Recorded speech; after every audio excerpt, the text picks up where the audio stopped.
That's basically the operators who can't kill never We scale. did not take every account that was offered. The office assessed the Wait, product, hold on. So the moat wasn't the campaigns. acquiring the customer. Twice is the floor. Build a workflow, not a piece. The system is what By compounds. 1900, the office was the largest agency by billings in the United Okay, States. so the lever the listener can pull this week. Sunday. 3 gates. One writes them down before any advertisement is rendered.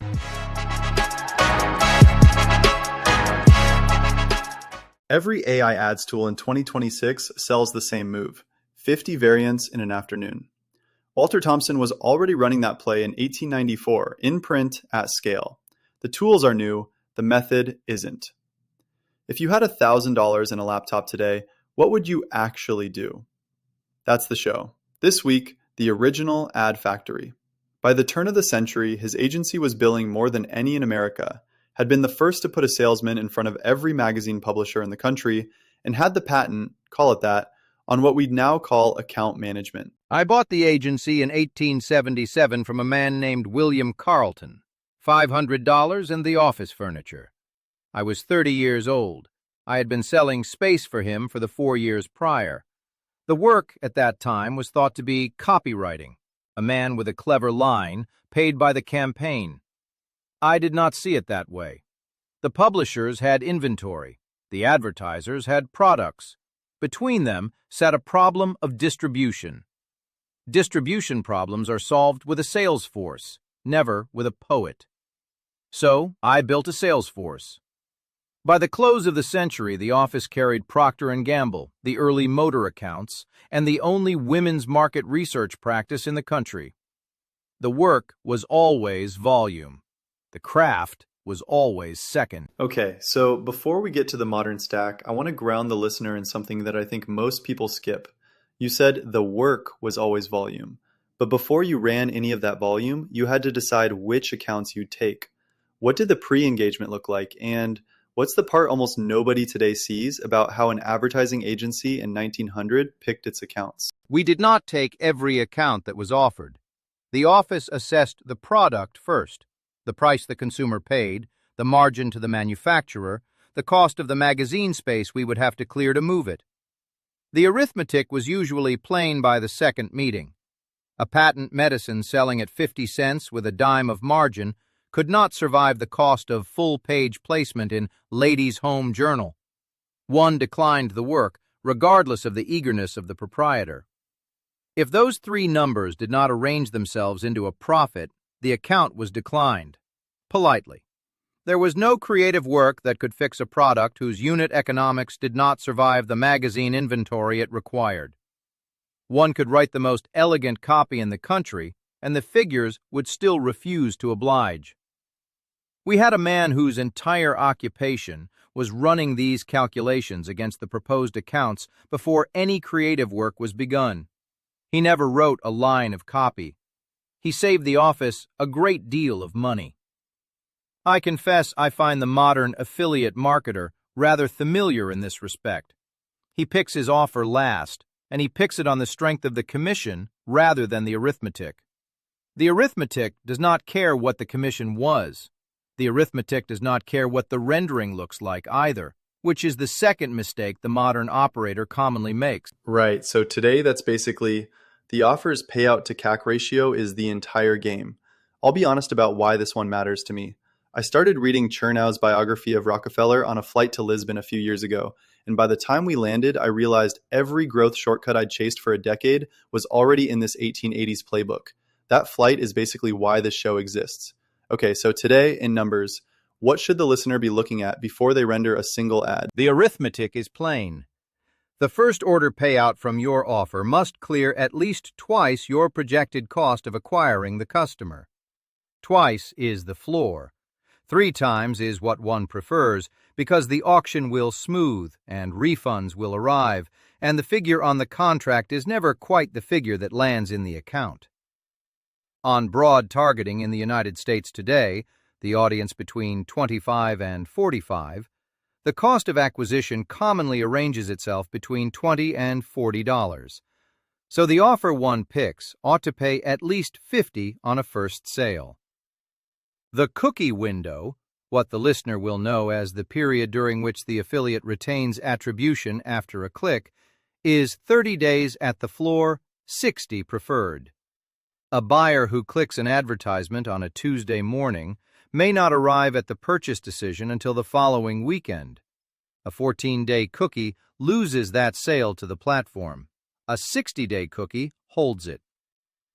The categories where the math clears at the operator's scale are 5 in my reading: lead generation, insurance, mortgage refinancing, solar, debt consolidation, where the lead is sold downstream to multiple buyers, so payouts run from 50 to 250 per qualified inquiry. Recurring revenue software, where the lifetime payout compounds against your single acquisition cost. The first month's commission may be modest, but a buyer who remains for 2 years has paid you 24 times. High-ticket information products and coaching, where the program clears $497 and the operator can pay 50 or more on the first sale because the lifetime value absorbs it. Financial services affiliate, broker accounts, neobank referrals, fintech signups, which routinely pay $50 to $500 for a qualified registration, with stricter compliance on the creative copy. And business-to-business software, where the sales cycles are longer, but the per-sign-up payouts are larger. Not every operator can credibly speak to that audience, but those who can will find the math kinder. The common thread across all 5 is straightforward. Payout per acquisition, or compounded lifetime payout, materially exceeds what cold paid traffic costs to bring the buyer in. The category that does not clear, despite being the most mentioned in surface-level guides, is consumer direct-to-consumer subscription. The typical $15 to $30 one-time commission cannot survive the cost per 1,000 impressions of paid social at this scale. The math simply does not arrange itself into a profit, no matter how much one wishes it would. One last point. The existing landing page must already convert at 2% or better from cold paid traffic. One picks offers where the conversion work is already done. The volume play scales the creative, not a broken page. If the page is broken, no quantity of advertisements rescues it. Okay, so to translate, sit at OfferVault on a Sunday, filter for $50 payout and 30-day cookie. Shortlist 10 in those 5 verticals. Check the last screenshot conversion rates against the landing pages. Foreplay or Manea on a free trial will surface those. And pick 1, not 5. The math is the gate. The creative is downstream of the math. This is play 1 of 7 in something we put together called the Old Money Playbook. 7 plays the original operators ran, translated into 2026 tactics. Free. Links in the description. Okay, so once the office signed an account, the accounts got worked. And this is where I think most of the modern Mad Men mythology gets you the wrong picture. I want to ground the listener in what the office actually looked like in 1900. What did the original ad factory look like? Not the legend, the building. By 1900, the office was the largest agency by billings in the United States. The building had 3 things in it that the freelance ad man of the prior generation did not have. The first was magazine inventory, which is to say, exclusive arrangements with the publishers that mattered, so that an advertiser could not reach those readers without coming through us first. We were inventory brokers before we were a creative shop. The second was a standing roster of copywriters, illustrators, plate makers, account men, paid by the office, not by the campaign. The freelance commission model paid you only when you produced. The office paid the roster whether or not Procter & Gamble had a brief that month. That overhead was the moat. It meant work could be requested and turned in 3 days, where the freelance shop would have spent 3 weeks assembling the team. We carried perhaps 4 dozen on the staff in the central office by the close of the century, with the London office, opened in 1899, the first American agency to operate abroad, taking on European accounts. The third was a women's market research practice. Staff who interviewed consumers, recorded what they bought and why, and reported back. We hired the staff before the clients knew to ask for the data. By the time the clients asked, the data was on the shelf. Procter & Gamble, soap principally in those years, joined us in the 1880s and remained with the office, by my understanding, for 100 years thereafter. They did not stay because of any particular advertisement. They stayed because the system served them, whether the brief was for soap or candles or the next product line they had not yet conceived. Wait, hold on. So the moat wasn't the campaigns. The moat was that the building could turn out the campaigns at a cadence that any single advertiser couldn't match if they hired a freelancer. The campaigns were almost, disposable? Disposable is the word. Any single campaign was disposable. The office was not. What I should like the listener to understand is this. The agency was 3 legs of a system: magazine inventory, creative roster, consumer research. None of those legs was a single campaign. The Procter & Gamble account that walked through the door in the 1880s is, I am told, still walked through the door today. It was held for 100 years because the system served the account. No one ad ever did, and no one ad ever would. Okay, so the principle the listener takes from this before we get to any modern tool is build a workflow, not a piece. The system is what compounds. Any single ad is replaceable. Hold that, because the next part is the part that the modern operator finds hardest to actually do, and I want to spend a minute on it. The other half of the office was the discipline of dropping accounts. The roster cost money to keep. An account that did not justify the office's overhead against its billings was reviewed at the end of the year and, if the figures had not improved, declined for renewal. Politely. The standing system survived because the churn was the design. One did not hold sentimental attachment to an account, however long it had been with the office, however cordial the principals had become. The work was the work. The figures were the figures, and one took the action the figures indicated. I will say plainly, most operators cannot do this. The attachment they form to a campaign they wrote is the same attachment they form to a child. They believe that if they spend another week, another month, another $50, the campaign will turn. It rarely turns. The campaigns that are going to work early. The ones that are not going to work will not be made to work by the addition of further sentiment or further capital. One must learn to be unsentimental about one's own work, which is, in my experience, the single hardest discipline an operator acquires. Right, so today that's basically the operators who can't kill never scale. Most operators write 5 ads, then polish them. You want 50, then kill 40. And the discipline, the part that's hard, is committing to the kill criteria before you launch, in writing with specific numbers. Walk us through what those numbers actually look like in 2026. 3 gates. One writes them down before any advertisement is rendered, and one commits to them in writing before launch.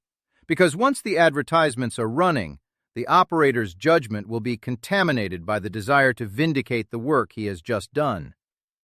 The first is the click-through rate gate.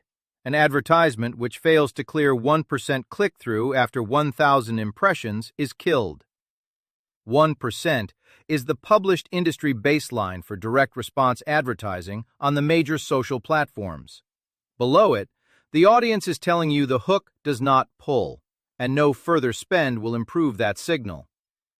The second is the cost per click gate. An advertisement whose cost per click runs above $1.50 with no add to cart and no lead after $50 of spend is killed. A high cost per click, absent any downstream conversion signals, that you are paying premium rates to bring the wrong audience to the page. The third is the cost per acquisition gate. The operating point is well below the offer's payout. For a $50 payout, One wants the cost per acquisition under 30, ideally under 20. That is the margin that survives auction noise, refund clawbacks, and the platform's smoothing. An advertisement whose acquisition cost approaches the payout itself is killed. Above the payout, one is paying the platform to deliver customers at a loss, and no amount of further spend repairs that arithmetic. One does not, however, kill before $30 of spend has settled. The auction needs 48 to 72 hours to find its footing, and an over-eager operator will mistake the learning period for a verdict. The platform itself documents this in its help materials. Ignoring it by killing on day one is a more common error than the operators who write the guides will admit. Of 50 advertisements launched in a batch, the operator should expect to keep 5 to 10. 80% will die. That 80% is not failure. That 80% is the entire point of running 50. If the operator is killing only 20%, his hooks are too similar. The variation is theater, not exploration. If he is killing all 50, his offer or his audience is wrong, and no number of further advertisements will rescue them. 80% kill, 10 to 20% survival. That is the working shape. Okay, so to translate, write a 3-line kill sheet with the actual numbers for your offer, tape it to the wall, check Meta Ads Manager every morning at 9, execute the kills before lunch. The decisions are out of the way before any, but maybe this one will turn around, creeps in. Which is the whole point. The discipline is impatience against pre-committed gates, not patience with bad ads. Right, so now the listener has the math from the offer side and the kill rules from the launch side. The middle bit, actually rendering 50 ads in an afternoon, that's the part that didn't exist 18 months ago. The shape of the modern office, as I understand it, is 3 legs again. Not the same 3, but the same posture. The first leg is the rendering, where the creative is produced.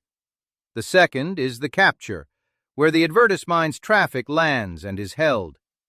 The third is the launch, where the advertisement is placed in front of the audience. The order matters considerably more than the tools do. Most operators reverse the order. They pick the rendering tool first because it is the most exciting, and discover 6 weeks later that the offer was never going to clear the arithmetic regardless of how the advertisements were made. The arithmetic is the gate. The rendering is downstream. Okay, so on the rendering leg, the tool that makes the AI Ad Factory thesis actually real is ARCADS, best-in-class, realistic AI actor UGC. 5 actors, 50 scripts, 1 afternoon. That's the entire rendering side of the play right there, and that's the tool Thompson would reach for if you were looking at the modern stack. If you want to check it out, it's oldmoneyplaybook.com/arcads. Walter, keep going on the stack. The work that took the office a week, copywriter brief, illustrator pull, typesetting, plate making, one operator does in an afternoon now. Different mechanism, same posture. The system produces the work. The work does not produce itself. The script is parameterized. One writes it once, and it carries 50 advertisements. 6 parts. The hook, which is the first 3 to 5 seconds, and exists to interrupt a feed scroll, the question one's audience is already asking, named in their own words, before they understand who is speaking. The problem, 5 to 7 seconds, the precise pain the listener feels, articulated more clearly than they would articulate it themselves. The bridge. What if you could simply 3 to 5 seconds, where one introduces the possibility of relief without yet naming the means. The introduction of the tool with one specific concrete benefit, 5 to 7. The proof, framed as observed user result rather than promise, 5 to 10. And one is rigorous about this distinction. An outcome stated as this user achieved is a fact. An outcome stated as you will achieve is a claim. And the claims attract regulatory attention, the facts do not. The call to action, 3 to 5. 25 to 35 seconds, end to end. The structure is fixed. Only the contents of each slot vary. One generates 10 hooks against 5 angles in a chat LLM in an afternoon. 10 distinct first 3-second openings against 5 distinct frames for the same offer, then renders the matrix in production. 5 actors against 10 scripts equals 50 advertisements, which on the Arcad starter tier, around $110 a month at present, comes to $50 to $150 in credits for the batch. One reads every script before rendering. A hook that reads as desperate on the page reads worse spoken, and one quality checks every render before it touches the advertising account. An actor with mismatched lip sync or unnatural cadence, or a persona that does not align with the offer's audience, is killed before launch. Captions are added afterward in Vizard or in CapCut. 80% of FeedWatch is sound off, so the caption is not optional. On the capture leg, the second leg, the difficulty is that direct affiliate links commonly do not allow you to place a tracking pixel on the destination page. Without the pixel, the platform cannot optimize toward conversions. The algorithm is, as it were, working blind. The remedy is a pre-sell page, hosted on System.io's free tier, which fires the metapixel as soon as the visitor lands and captures the email before the click is forwarded to the affiliate destination. The pre-sell page does double work. It gives the platform conversion data to optimize against, and it gives the operator an email list of clickers, regardless of whether the underlying purchase ever completes. The list, in time, is worth more than any one advertisement's payout. On the launch leg, the third leg, Meta Business Manager, the campaign budget optimization campaign, 5 ad sets at 10 advertisements each, 50 advertisements live.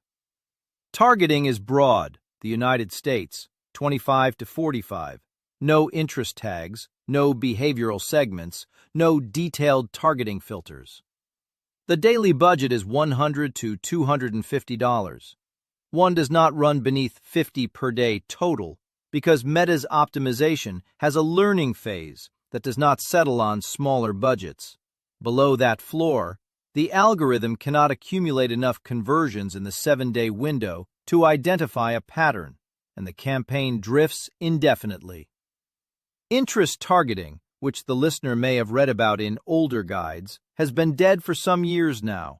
The algorithm requires room to find the audience, and narrow audiences starve the auction.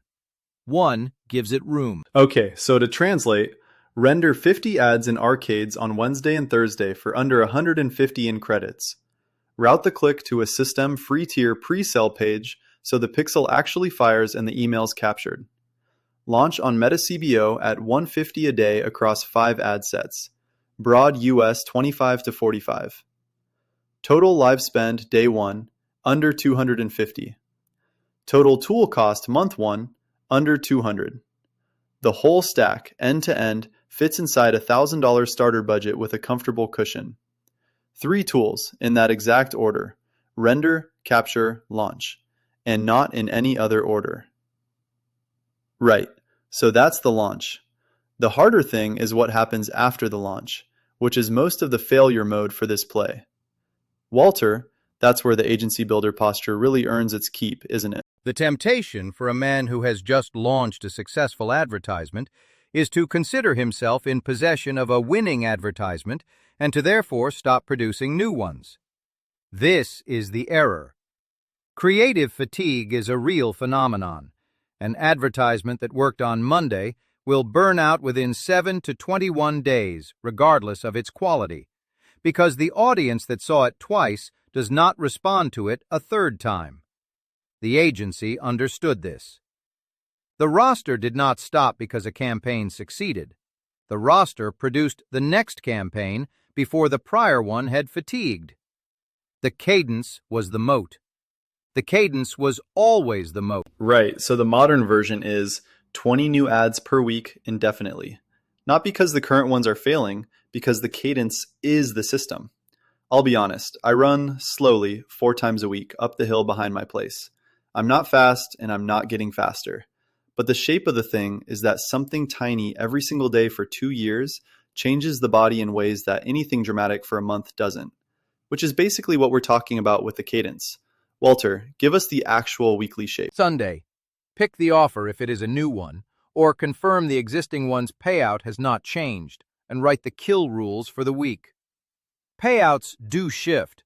An offer that paid $80 last quarter may pay $60 this quarter, which compresses your operating margin. What was a comfortable $30 acquisition cost at the higher payout is now uncomfortably close to the new payout itself, and a kill rule written against the old number will keep loss-making campaigns alive past their welcome. Monday and Tuesday. The swipe matrix, drawn from Meta's ad library and from a foreplay or Minea trial. Pull the top 10 advertisements running 30 days or more in your category and log their hooks and angles. An advertisement still running after 30 days is, by inference, profitable.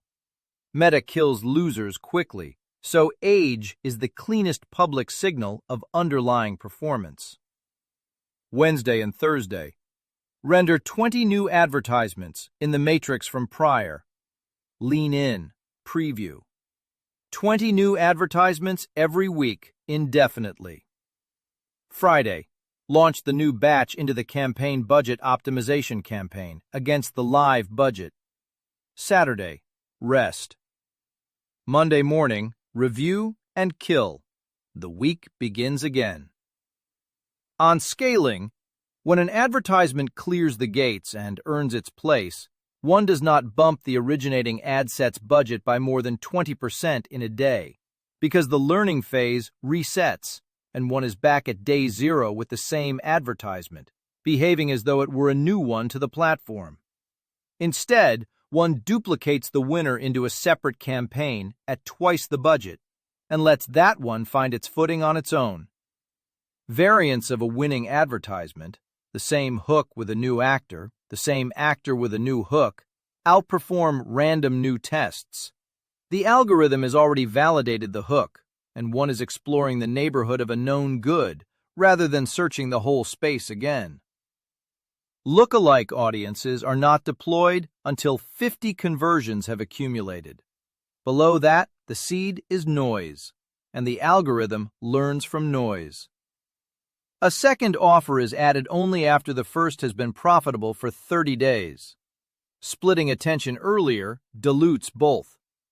After 60 days of running this cadence, the operator should consider engaging a virtual assistant to execute the swipe matrix and the rendering, while he attends only to the offer pick and the scaling decisions. He becomes the strategist. The assistant runs the production. This is the agency posture in modern dress. On the cash side, the affiliate networks pay net 30 to net 60. One is, in the meantime, floating the advertisement spend out of one's own pocket. An account that returns $10,000 in commission this month does not deposit $10,000 in your bank account this month. And an operator who confuses the two will run himself into a credit card cliff before the first check clears. The Federal Trade Commission's affiliate disclosure on the presale page is mandatory every time. A single line, plainly visible, identifying that the operator earns a commission on the offer being promoted. There is no negotiation on this point, and no sophistication that excuses its absence. The starter budget is $500 to $1,000. One scales only as the payouts arrive. Meta will permit one to spend faster than the bank account can sustain. One declines the permission. 3 numbers tell the operator whether the factory is working, and they are tracked weekly. Return on ad spend, payback period, that is, the number of days from $1 of advertisement spend to $1 of commission landed in the account, and creative win rate, the percentage of each week's new advertisements that clear the kill gates. A winner that does not pay back inside 30 days is not yet a winner. It is a campaign burning capital one has not yet recovered. and one does not scale it further until the cash flow shape resolves. Okay, so the lever the listener can pull this week. Sunday, pick the offer, write the kill rules. Monday and Tuesday, swipe matrix. Wednesday and Thursday, render 50 in arcades. Friday, launch on Meta. Cash discipline. Start at 500 to 1,000, scale only as payouts land. Second offer waits 30 days. The factory begins now, not after a winner, now. Walter, last word. Most of what's new is the font. Right. There's the whole show in a sentence. 7 plays, 7 modern tactics, free. Links in the description. Next time, John D. Rockefeller on Owning the Funnel. See you then.